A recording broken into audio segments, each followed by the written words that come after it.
Deputy commissioner Safdar Hussain Virk ने कहा, commercial मकामात से डेंगू लार्वा मिलने पर 2 मालिकान के खिलाफ मुकदमा दर्ज करवा दिया गया।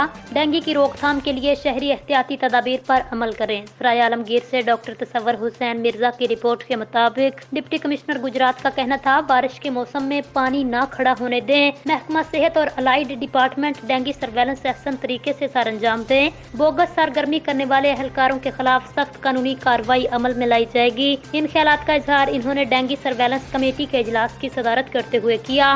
CEO health doctor Zakir Ali Rana, additional director livestock doctor Tahir Aziz समेत D O population welfare Umar Farooq, D O social welfare Saman Ejaz, D O civil defence Muhammad Ishfaq और दीगर अफसरान इस मौका पर मौजूद थे। डिप्टी कमिश्नर सफदर हुसैन विर्क ने कहा, कमर्शियल मकामात से डेंगू लार्वा मिलने की सूरत में मालिकान के खिलाफ मुकदमात दर्ज करवाए जाएंगे। अफसरान अपने अपने दफातर सरकारी इमारत को साफ रखें। हाउस कीपिंग पर खसूसी तवज्जो दी जाए। तमाम अदारे अपनी अपनी जिम्मेदारी आसान तरीके से पूरी करें। डिप्टी कमिश्नर सफदर हुसैन विर्क ने कहा, जनरल प्रैक्टिशनर समेत सरकारी अस्पतालों के डॉक्टर डेंगू के मुश्तबा मरीज की रिपोर्ट करें। डेंगू सर्वेलेंस में कोताही बर्दाश्त नहीं की जाएगी। महकमा सेहत डेंगू हाई स्पॉट की सख्त निगरानी करें। डेंगू हार्ट स्पॉट्स, कब्रिस्तान, शादी हाल, जेर तामीर अमारात, कबाड़ खानों, नर्सियों की सख्त निगरानी की जाए। डिप्टी कमिश्नर सफदर हुसैन विर्क ने कहा, कमर्शियल मकामात से डेंगू लार्वा मिलने की सूरत में मालिकान के खिलाफ सख्त कानूनी कार्रवाई अमल में लाई जाएगी। सरकारी अफसरान अपने दफातर, रहायश गाहों की सफाई पर खुसूसी तवज्जो दें। डेंगू की रोकथाम के लिए तमाम महकमों को मिलकर काम करना होगा।